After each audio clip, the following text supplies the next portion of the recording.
this is an intimidating thing to talk about because this series of novels is so huge. And I think of the franchises and series that I know a lot about. And if I heard somebody talking about them who didn't know anything and just had to like research for a week leading up to talk, I know the Harry Potter series very well. If somebody hadn't read the Harry Potter books, but just like read some interviews and was like trying to talk about it, I would feel a little resentful. So apologies in advance. I'm going to get things wrong for my history section. And my familiarity only goes to watching this movie and being halfway through the first book, but then, reading Wikipedia summaries of the rest of the series. But my assessment that Louis is boring, it seems borne out in the fact that the rest of the series is about Lestat. It seems like everybody gets it. That's Lestat's where the juice is. And I was reading this. There's this 1995 interview with Anne Rice before her 5th book in the series came out, Memnoch the Devil. Mm-hmm. And the writer of that article, of that interview, he gives a little synopsis. And when I read it, I thought, okay. Matt loves the devil. Here we go. Quote, with Memnoch the Devil, the 5th volume of the Vampire Chronicles, the fates of the vampires change radically and irrevocably. Told in the voice of Rice's most cherished character, the vampire Lestat, Memnoch tells a tale as old as scriptures, legends, and as modern as today's religious strife. In Memnoch, Lestat comes face to face with his most feared supernatural counterpart, the devil. And here's the devil's dreadful yet fascinating secret. It is God who made human history so murderous, and it is God from whom the world must be saved. With Lestat's help, the devil claims he might just be able to accomplish the task. End quote. A book about how we have to do battle against against God, because God's the bad one and the devil's the good one. Hell yeah, I'd like to read that. I fucking knew it. But she had to get this character out, right? Because obviously who she was relating to this entire time, she is telling the story of Louis. She is Louis. She does not understand. She doesn't feel like being here. She has a beautiful house, but it doesn't make her happy. Feels a little guilt about how much she has, and still she's not happy. And so she can spend hours and hours writing a book about that. And luckily, enough of it stuck so she could keep going. I think probably becoming a success helped pull her out of the horrible funk you'd be in after losing a child. Yeah, I think so. All right, so let's just talk about Anne Rice, because I think you're right, and you. Yeah, I think you're onto something with you have to get this out of the way. You have to get the Louis thing out of the way so you can just have fun in this world. Right. Anne Rice, born in 1941 in New Orleans, born under the name Howard Allen Francis O'Brien, in an Irish Catholic family in the Irish Channel neighborhood of Uptown New Orleans on St. Charles Avenue, in what Anne said was the Irish ghetto. On her personal website in the 90s, she would answer fan questions. Here's what she said about her birth name. Quote, well, my birth name is Howard Allen because apparently my mother thought it would be a good idea to name me Howard. My father's name was Howard. She wanted to name me after Howard, and she thought it was a very interesting thing to do. She was a bit of a bohemian, a bit of a madwoman, a bit of a genius, and a great deal of a great teacher. And she had the idea that naming a woman Howard was going to give that woman an unusual advantage in the world. Interesting. Yeah. But Anne hated that, changed her name to Anne in 1st grade. Never looked back. No fucking kid. I mean, it had to be Howard. Could have picked a lot of names, lady. Yeah, Howard. Come on, Howard. So I mentioned the 1995 Rolling Stone interview. That's where I'm going to draw a lot of this from. The writer of that, so that article is an interview, but also, has its own analysis. And in that analysis, the writer says, quote, the book's consumption, he's talking here about the novel Interview with the Vampire. Quote, the book's consumption of blood was also a metaphor for alcoholism. Rice herself had been an alcoholic, behavior influenced in large part by her mother. Rice later said, I think she swallowed her tongue from drinking. My mother's drinking marked me out in my own eyes. The fact that it was a huge secret and I couldn't tell anyone, and you never knew how she'd be when you got home. End quote. And then her mother died when Anne was 15, related to alcoholism. She died. You know what? And our good friend Coda, Screen Time Coda, I'll bet he doesn't even know that. And that's the age his mom died. He was 15. Yeah. I'll bet this is his favorite movie. But he doesn't really even know that. He's going to hate how much shit we've talked about it so far. That's okay. We're allowed to not like his movies. We're allowed to say what. And I like this movie. And I think it's bad and good at the same time. So her father then remarried and moved the family to Texas. She wouldn't move to New Orleans again until the late 80s after she'd become a big success, but New Orleans would be with her forever. Now, for those of you who don't know, Lacey and I both grew up around New Orleans and continue to live in the area. And have lived in multiple places in New Orleans proper. Visited many of these locations, Lafayette Cemetery. You know, when you were a kid, you'd go on the field trips to the plantations. Yeah. Where no, I like, never did. Oh well, I've gone to one to watch a wedding. Oh, we'd get the tours and this is where the slaves lived their happy lives. We'd go on field trips to the cemeteries. That's what I thought you were going to say. That'd be fun. No, I never got to do that. It's an art class. You're not very arty. You're not very art. We could go, should we go make a video at Anne Rice's tomb? Should we do that? It's in Metairie Cemetery, which is where my grandmother's buried. We're going to visit her too? No, it's okay. We're going to show a little side by side. She married Stan Rice in 1961 when she was 20 years old. Stan and Ann. They moved to San Francisco to the Haight-Ashbury neighborhood just as the hippie movement was taking off. Though Ann always described herself as a pretty conservative person. Her husband Stan came to talk at my school when I was in 7th grade. And I went home and I was like, Mom, a neato author came and talked to us. His name was Stan Rice. And she said, that's Anne Rice's husband. And I was like, okay. I didn't know who Anne Rice was. So she had ambitions of being a writer, graduated San Francisco State in 1964 with a BA in political science, and then gave birth to a daughter, Michelle, in 1966, and then went to graduate school, got her MA in creative writing in 1972. But in 1972, her daughter, just before turning 6 years old, died from a rare form of leukemia, just under 6 years old. And she went into a state of alcoholism for the rest of the 70s, though when her second child, Christopher, was born, she and her husband gave up alcohol for good. But it was while grieving her daughter's death that she wrote her first novel, Interview with the Vampire. And it was published in 1976. It would go on to sell 8 million copies. And before returning to the vampire series, The Vampire Chronicles, she wrote some historical fiction, some erotic fiction, and then The Vampire Lestat she published in 1985 and Queen of the Damned in 1988. Then in 1988, she moved back to New Orleans, and she told Rolling Stone in 1995, quote, I think that since moving back here to New Orleans, I've begun to find some way I can accept the fact that we're going to die. But it is true that for a long time I found it just horrifying. I found it horrifying, not so much because my life will be extinguished, but because of the possibility that the Holocaust might mean nothing, or the suffering of my daughter might mean nothing. That's the part that bothers me, the meaninglessness of it, the utter meaninglessness of it. And I'm still fascinated by the way people convince themselves that things have to have meaning. Every time you turn on a TV, you see a reporter talking to the parent of a child or somebody who's been hit by a ton of bricks, and they say there has to be meaning for this. And I'm always thinking, no, there really doesn't have to be any at all. Despite that, I now think atheism might be a bit naive and cocky. I still believe there's possibly no meaning to anything. There's nothing that can't be swept off the face of the earth. Nothing. End quote. She was an atheist until 1998 when she returned to the Catholic Church, though she continued to be a champion of gay rights and abortion rights.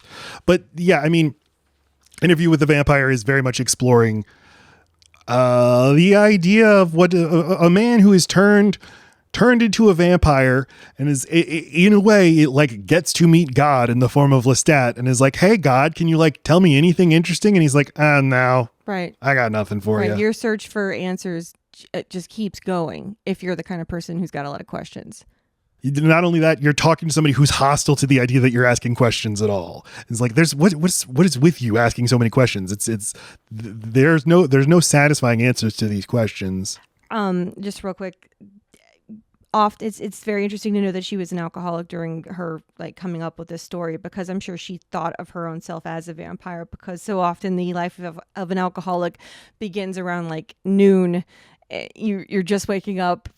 And anyway, the majority of the time that you're like alert and awake is at night, and you just start to feel completely out of touch with the people who have a 9 to 5, or and I'm sure her herself felt like she had no waking hours. That's interesting. And that she, remembered the detail of being a kid and like not knowing what kind of mom was going to come home in the evening. Not know what kind of mom she was going to come home to in the evening. I think that's kind of key, right? Mom's not out there working. Yeah. I'm just saying, your alcoholic mom's not out there busting her ass working. Yeah, I can relate to that very much.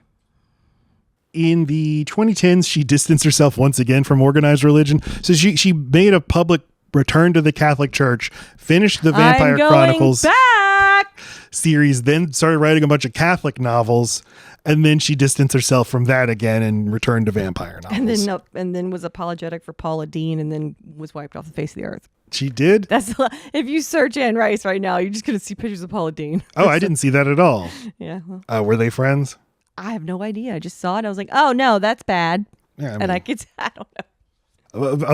A couple of very, very wealthy old women relating to each other? I can't believe it. Oh, I think it was her coming to her defense for saying the N-word, though. Again, a couple of wealthy True. old women From the South. sticking up for each other. I can't believe it. Okay, so she died in 2021 at the age of 80. And again, I'm in the midst of reading Interview with the Vampire. I enjoy it, and I want to keep going with the series. So the book was a big hit, and right away, before the novel's even published, it gets purchased by Paramount, gets optioned by Paramount, and Anne Rice gets commissioned to write a screenplay. But the project lingers in development hell for a long time. Now, I found this book, The Anne Rice Reader by Catherine Ramsland, which is a very, very good book. It's a collection of essays about Anne Rice, but then it also has stuff from Catherine Ramsland, the editor, and she has a ton of information about the making of Interview with the Vampire. So the movie lingered in development hell for a long time, and eventually the rights to the project returned to Anne Rice. Quote, Anne soon learned from Hollywood sources that its production was stalled because it featured two male vampires with a female child caught up in an erotic relationship. Such a concept was too controversial. She dutifully rewrote the story, presenting alternative versions, but Paramount still failed to get the movie into production.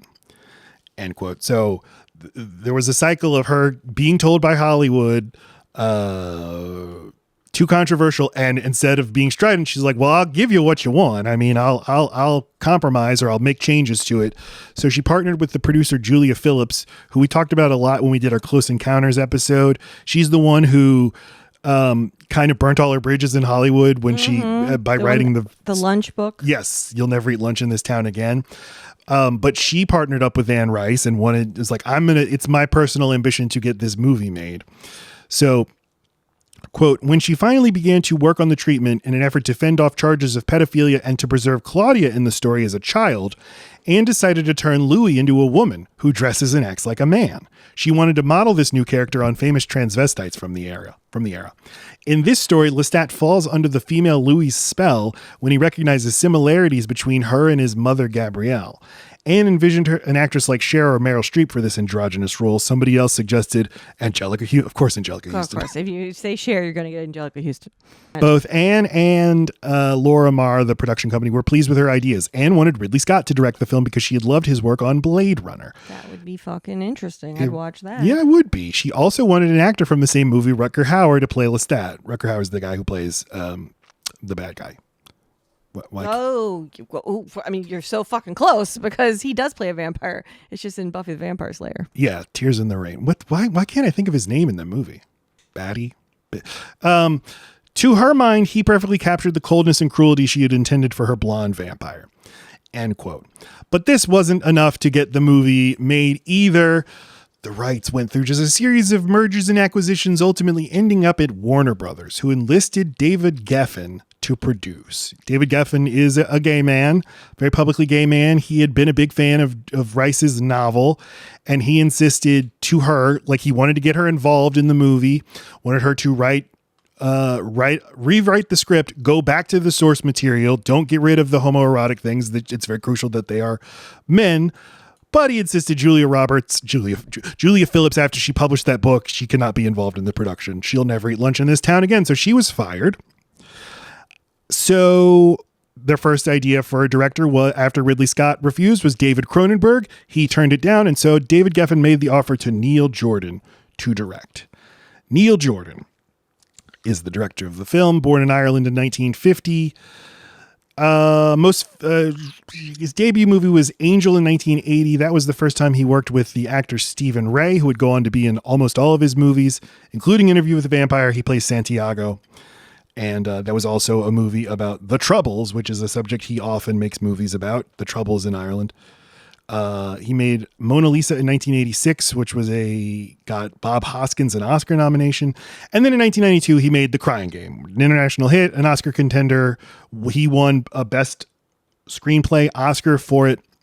So The Crying Game, that it was a sensation, like a sort of like prestige awardsy sensation in the early 90s. And you also got a billion jokes in television shows because it was the like way you could joke about Was I right? There's stuff. a rape shower. A rape shower? Well, No. crying in the shower in the fetal position. No, that's not in that movie. But because you said Forrest Whitaker's in that movie. Yeah, I've seen it. Yeah. I just don't remember anything about it clearly. So the Crying Game is very famous, and best remembered for having a trans character where it is a surprise reveal in the movie that this character is trans, that this trans woman has a penis. From what I had always heard about this movie, I assumed this would be like in the last 5 minutes of the movie, and then the guy who finds it out is like, "Oh, that's crazy," and goes and throws up. Well, it happens halfway through the movie, and it is indeed, it's the subject of the movie. So I mean, spoilers for the Crying Game, but like, it's this guy who I'm just saying all this because I think it is pertinent to Interview with the Vampire. Okay. So the story of the movie is Stephen Ray, who is in Interview with the Vampire. He plays a person who works for the IRA, the Irish Republican Army, and they capture a British soldier played by Forrest Whitaker. And he is in charge of just guarding Forrest Whitaker and ends up bonding with and relating to Forrest Whitaker. Forrest Whitaker tells him about his girlfriend back in London named Dill. And then he knows he's about to be executed. So he's like, just please go check on her and tell her that I love her. And then Stephen Ray has to execute Forrest Whitaker, but he feels too much. He feels like he relates too much to him, so he just kind of fucks up, and then they get raided. Forrest Whitaker dies. Anyway, Stephen Ray then has to go to London and kind of rebuild his life and is now simultaneously hiding from the government and from the IRA. But he still wants to go meet the girlfriend, Dill. So he goes and meets the girlfriend, Dill, and then they end up having a romance. And Dill is played by a man, J. Alexander, a cisgender man, who is gay in real life, but this was a cisgender man playing a transgender woman. What's interesting about the movie is the word trans is never uttered. The way they speak in the movie is not how you would speak today. Like they'll say like, well, she's not really a girl. And yet it is fascinating to watch people kind of struggle with this idea, including the main character who finds out that she is transgender, but I'm still attracted to her and I still feel a very intense connection to her. And how do I navigate that as like a straight man? So it's playing with all these ideas of identity and sexuality and gender and all these complicated ways. And those were what made David Geffen think like, you will be perfect for Interview with a Vampire, a story about a very like dysfunctional family with ostensibly 2 gay men as the fathers and a daughter who is a perpetual child. So Neil Jordan in 2014, he said about getting the job for Interview with the Vampire, he said, quote, "I just made The Crying Game. I was sent this Interview with the Vampire script by Warner Brothers. I thought it was really interesting and slightly theatrical. Then I read the novel, which is extraordinary. So I said I'd do it on the condition that I did my own script, but I didn't get a credit. It's very difficult to do so within the Hollywood system. I tried to make it more faithful to the book. I was just anxious to get it made. It was a piece of luck, really. It's not very often you can make a complicated, dark, dangerous movie and get a big budget for it. Vampire movies were traditionally made on the lower end of the scale, on a shoestring, on rudimentary sets. But David Geffen is very powerful and he poured money into Interview. I wanted to make it on an epic scale of something like Gone with the Wind," end quote. Okay. And I think that more than anything else is what makes the movie special is we made a very like schlocky vampire movie, but on a huge budget and kind of did make a Gone with the Wind scale. Yeah, just the different locations we get to be in and the costuming, the amount of actors inside of the movie. Just think, because like they're filming in the French Quarter. We've been on all of these streets. They had to close all these streets down and make them dirty and covered in mud and stuff to film that. Yeah, if we're going to make it look like it's the year 1799 on this street, it can't have a paved road. So we have to transform it. And just thinking about how then they burn New Orleans down to the ground just for the movie. They actually did that. Yeah. I knew it. So according to the Romslin book, The Anne Rice Reader, when Neil Jordan read Anne Rice's script, he really wanted to rewrite it. He said, quote, "He found her script too theatrical, but when he read the novel, he was able to envision a more effective way to bring it to the screen. He replaced many of the elements of the original story that Anne's script had left out and made it primarily Louis' story, not Lestat's. although overall he described it as the story of a deeply dysfunctional family, and was pleased with his selection of Jordan. She knew his work from The Company of Wolves and The Crying Game and liked the way he boldly approached gender illusions and controversial sexuality. When he called Anne to tell her what he had in mind, she felt her script would be in safe hands. End quote. But was she ultimately happy with the results? So that's where we're moving to now, because this is like one of those famous high profile stories of an author being involved and then being frustrated with not being involved and making a big public show about how unhappy she is with the production of a movie. Even before having seen it? Yep. So... yeah, Tom Cruise is hard to picture as a blonde Lestat. Until you see it, I bet it is hard. And I'm just guessing that's the problem. That is exactly the problem. But I think like this and Stephen King with The Shining are probably two of the biggest high profile examples, because this was all playing out in public with people, talking to the media. And I know that an author being very heavily involved, to me, I understand the instinct as a movie producer. But me as a viewer, when I hear that, I get a little suspicious, because I think movies and novels are very different things. And the point of adaptation is your novel exists. Now I'm going to turn it into something different. I'm going to take things from it. I'm going to make changes to it. And when the original creator is involved, they might muck it up because they don't want you to change anything. So Brad Pitt got cast very, very early on. I mean, was he already in Legends of the Fall? He just made Legends of the Fall. That hair was already there. I think he came straight from Legends of the Fall. Right. I mean, the costume you could see him, and he seems like the cover of like a romance novel or something. Yeah. And he's just got a dreamy, ethereal face. The angles on his face seem impossible. Just add a few veins, and it's like, yeah, vampire. Vampires, when they're not being extremely disgustingly ugly, they're the most gorgeous things you've ever seen. So it is interesting to have some like mid vampires in this movie. Once they get over to Europe, it's like, what's with this ugly couple of vampires hanging out? Didn't turn them at the right time, huh, Grandma? There's no law that says they have to be gorgeous. But they do have a glow up as soon as they are like transformed. He grows normal man teeth with fangs. Claudia's hair curls and she gets clean all of a sudden, I mean, they show them like... why does her hair curl? She just becomes more beautiful. She just becomes more done up.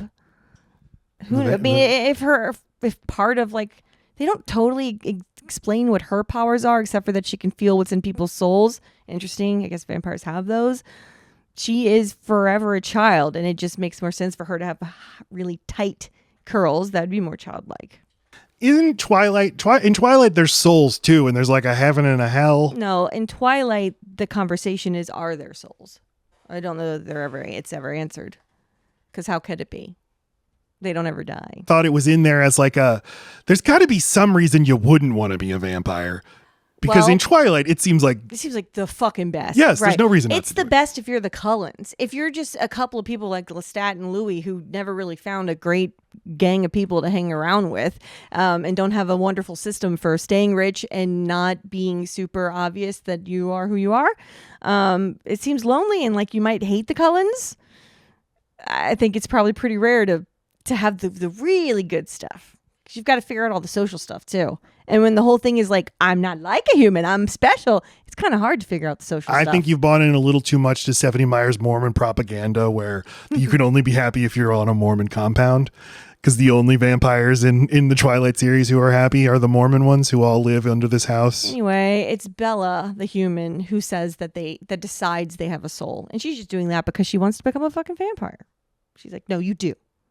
She's the only one that asserts it. But it's always like the drawback is you have to live forever. But no, you don't. You can die. They can kill you. They make up your fucking mind. Yeah. I mean, like, you could. But can I? What if I get locked outside? I just die? And it's like, well, it'll be really horrible death. Like, it seems fine. Seems kind of fast.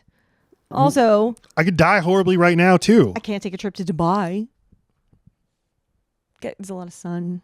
So Brad Pitt was coming off of Legends of the Fall, obviously big breakout with Thelma and Louise, but he's at that stage in his career.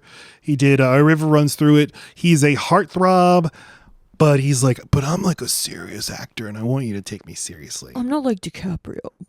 He's doing the thing that DiCaprio would do like 5 years later. because the next year he'll be in 7 and he will be in 12 Monkeys.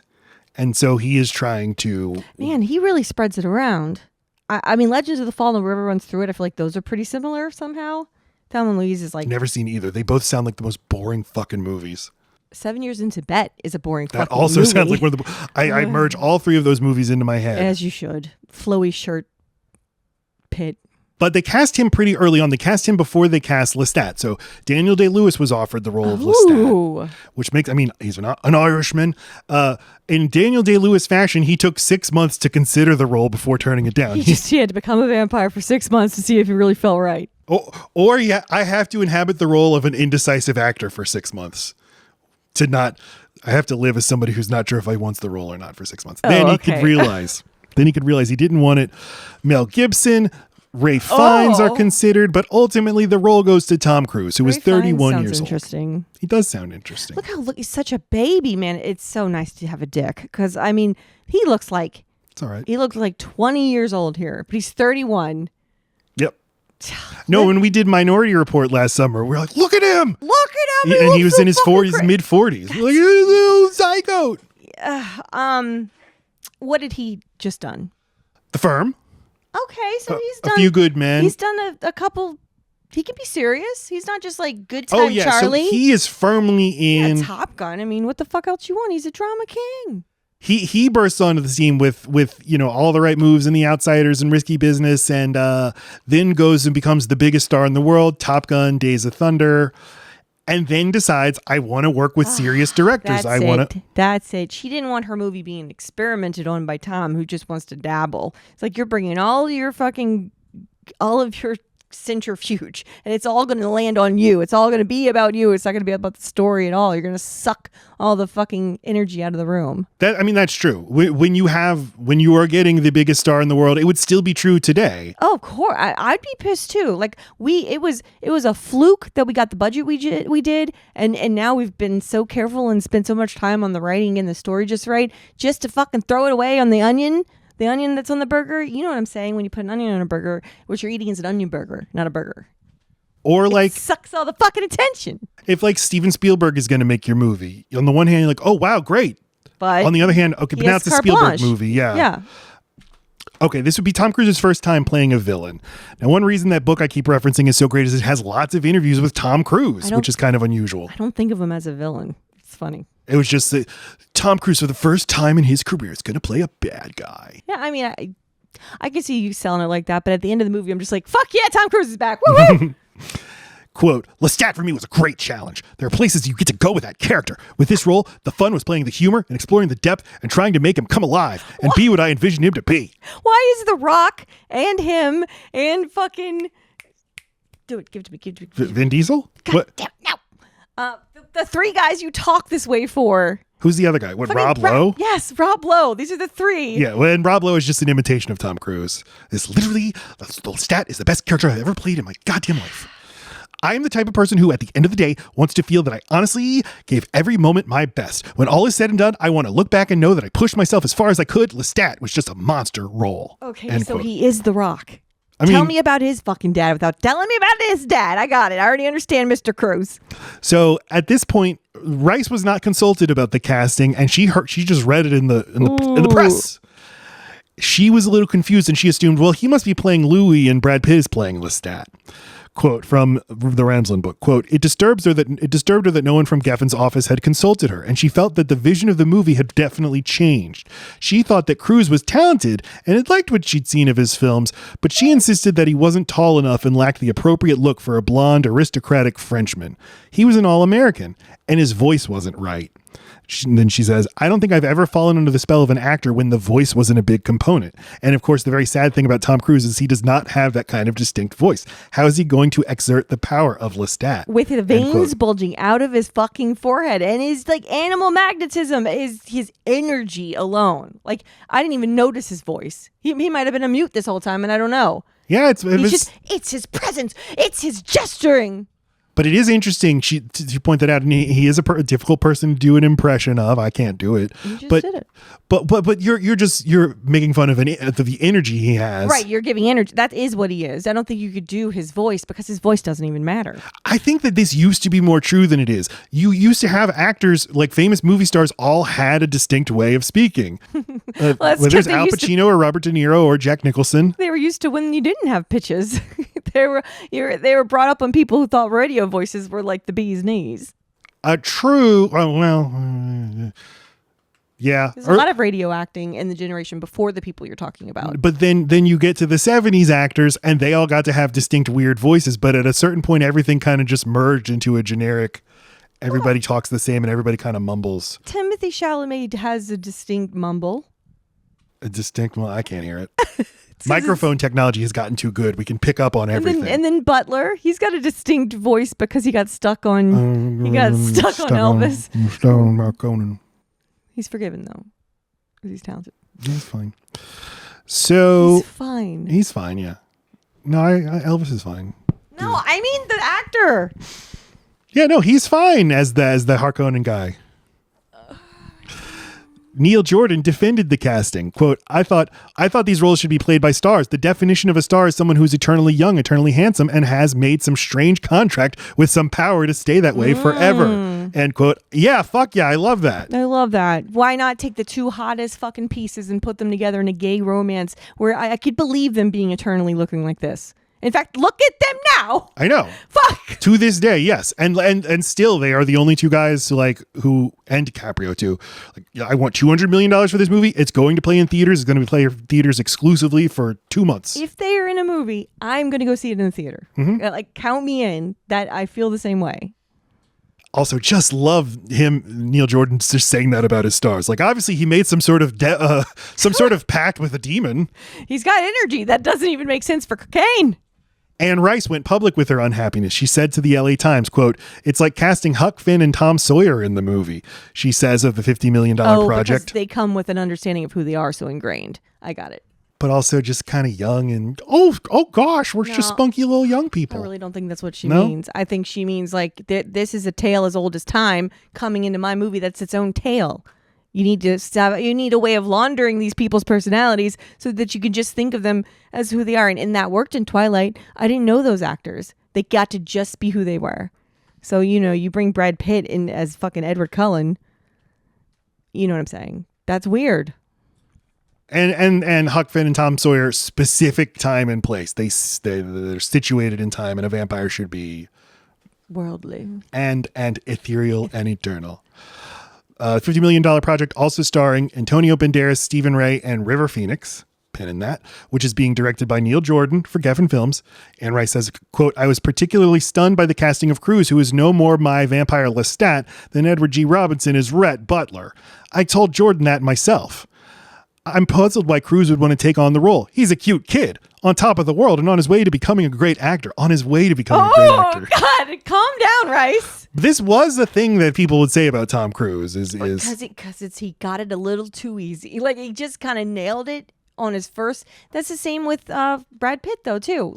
There's just something about him right away. They didn't do any embarrassing stuff. Even their boring stuff is just that was just when they were being boring, not when they were being embarrassing. And the serious stuff happened pretty fast for Cruise too. He got an Oscar nomination for Born on the 4th of July. What? These the same thing about why we keep coming across this. They were born and came of age at a time when Hollywood did a lot of different shit. You could just be in 3 completely different movies in a row because it was a spicy time. Yeah, now it's, I got to play Captain Marvel, and then I got to play Captain Hydra, and then I got to play Captain Molecule. I need to go into the fucking hero pipeline so I can come out the other side with a little bit of cachet. Right, and it's not just that those roles aren't interesting, it's you got to sign a 14-picture deal, and we got you for 4 straight years, so you're not going to have time to go work with Oliver Stone and make your Vietnam picture. Well, yeah, and the steroids you're going to have to be on and starve yourself. Mm-hmm. So he's a cute kid on top of the world on his way to becoming a great actor, but I'm not sure he knows what he's getting himself into. I'm tempted to call up Mike Ovitz, his agent, and tell him that everyone will be gunning for his client. Cruz should do himself and everyone else a service and withdraw. End quote. You underestimate this man's drive. I feel like all they had to do was put her at a table with him for him to be like, okay, I know, it really seems like got it. could have just Taking a lunch? get her back involved a little bit. Just toss her up. Although, I mean, all the publicity is good, right? I mean, Oh, yeah. what we're talking about it, him rising to the challenge is sexy shit. So back to the Romsland book. She spoke to Tom Cruise about this. Quote, it amazed him that Anne and her readers felt such I didn't say this, sorry. Like today, she had her legions of fans who posted in the form of sending petitions and telegrams to the Warner Brothers office. No Tom Cruise ever. Stop. We really don't have him in this movie. Can you stop? Stop. As they had done with Michael Keaton as Batman. Mr. Mom is going to play Batman. He's a comedian. No. Stop. God, were they wrong? It amazed him that Anne and her readers felt such antagonism toward his involvement, but he was determined to play the part. It was not the first time in his career that he had been discouraged from playing a role. Although it was the most vehement attack, still he knew he could do it if they would give him the chance. As he learned more about Anne and what the novel meant to her, he understood better why she wanted the project to be done right. Yet he also felt that Anne, as an artist herself, ought to support what he was trying to do. He had hoped to discuss the character with her, but realized that any such meeting would be impossible. And then this is Cruise talking. I would have asked her a lot of questions. I would have discussed what for me, the pivotal scenes, like the doll scene with Claudia. I would have asked how she felt about Lestat, or what she thought Lestat felt about Claudia. Why did she write the scene that way? And I would have asked about her feelings in the scene where Lestat is holding Claudia's dress. I would have asked her about certain characters and story points. For example, Lestat's humor. How did Anne Rice feel about his humor? End quote. Hey, just real quick. Isn't it weird that we're talking about two women named Rice back-to-back podcasts? Isn't that weird? What did we do last week? Well, Beethoven. We talked about Beethoven a little bit. And a little bit, yes. Saying, Rice is a weird fucking name, and it came up twice, both for a woman. You're right. This is just a brief aside. Okay, go on with the chlorophyll. River Phoenix was cast as the reporter, but he died just as production was underway. So they had to emergency cast somebody else. Leonardo DiCaprio read for the part, but the role went to Christian Slater. It was the right move. Donated his entire salary to River Phoenix's favorite charities. Oh. All right. The first look that Anne Rice had at the movie was a publicity still the movie released of Tom Cruise in the Stan Winston makeup. I guess this would be from the end of the movie when he's, he's in heavy makeup the entire time, Matt. Okay, but there's a portion where he's after he undergoes his alligator transformation. But why would that be the part that would win her over when she's worried about all the other parts? I didn't say she was won over. She saw this publicity still. She's like, what the fuck are they doing? What is happening? What kind of movie is this? Oh, okay. I'm surprised they'd show that at all. That seems like kind of a reveal in the movie that he's turned. Might have to double check that. Yeah, I'm just letting you know that the hair and makeup and teeth are so essential in this movie, and it's the entire time, not just his ghoulish transformation. As the film was in post-production, David Geffen was very happy with it. He thought, I think we really have something here, and I think Tom Cruise's performance is really special. So he just went ahead and got a VHS tape made and mailed it to Anne Rice, and was like, just give it a chance, please. Mainly because he just didn't want her to keep criticizing Tom Cruise in the press. Yeah. So here's what the book said. Quote, Cruise thought sending it was a bad idea and was nervous. But Anne agreed at least to give it a shot. When the tape arrived, she felt great trepidation. What if she hated it? She would be sick over it, and there would be nothing she could do to stop it. Anxious, she slid the tape into her VCR and let it roll onto her large-screen theater-style television. To her astonishment, she liked it. She watched it several times in a row and loved it. I was knocked out by it. I completely forgot that I had written it. I was swept up. She called Geffen to express her enthusiasm. He was both delighted and relieved. She wanted to send flowers to Kirsten Dunst. I felt special love for her, she said, because that role was so much beyond the imagination. She also had praise for Tom Cruise. He became Lestat. He did his own Lestat without stealing my character from me. I was tremendously relieved, Cruise said when he heard of her positive response. I quite honestly expected the opposite. I was disappointed in the beginning with her reaction and coming out so strongly because I had read a quote about her being someone who artistically wanted to take chances. I get excited when I hear that other actors are taking chances or trying something totally different. But then I started reading more about her daughter and I realized the project means so much to her that she wants it to be right. So I understood really. And decided to call Tom Cruise to let her know of her deep appreciation. He was gratified and they spoke together for a few minutes. It was a classy thing to do, he observed, because she didn't have to do that. So all was well. Nice. I mean, you bring up Kirsten Dunst. Was there ever any other actress that was going to do it? Because, oh my God, she's fucking phenomenal in this, I think. Oh, she's great. She got a Golden Globe nomination for this. She was the first. So many. They auditioned thousands of actors. She was the first one who auditioned, and then the role just went to her ultimately. She'd been in a few things, but she still had to like audition. And I thought this is a breakout role, not her. She had been in, what was she? She's in some fucking. But just the way, I mean, how old was she when she did this? She was 11. I mean, she just completely embodies a child and a grown-up at the same time. It's wild. Oh, she was in Bonfire of the Vanities very briefly, and then she was in Woody Allen's movie Oedipus Rex, and she was in New York Stories. No idea. And in an episode of Star Trek: The Next Generation. But yeah, this was the breakout for her. And then Anne Rice really bought an ad in Variety and was like, to my fans, please give the movie a chance. If you don't like it, you can, it's fine, but just give it a chance. I love it. I love Tom Cruise. Well, that's really nice. So the movie made $225 million worldwide, big hit, very well received, well reviewed. Although famously Oprah Winfrey walked out of a screening 10 minutes in and considered canceling an interview she had upcoming with Tom Cruise. She said, quote, "I believe there are forces of light and darkness in the world, and I don't want to be a contributor to the force of darkness." Gay sex? Next up on my show, Dr. Oz. Right, who I will single-handedly make into something, including Dr. Phil. I told you, it's all about the jawbone. Look at the remake, or the series they made later. It's nothing but pictures of two jawbones here. That's all I see is mewing. What does that mean? Mewing is when you make a face that accentuates your jawbone. Does it have? I think it's also an exercise to enlarge. I assumed you meant make a cat noise. Mew. Nope. All right. So, sequel, Queen of the Damned, came out in 2002.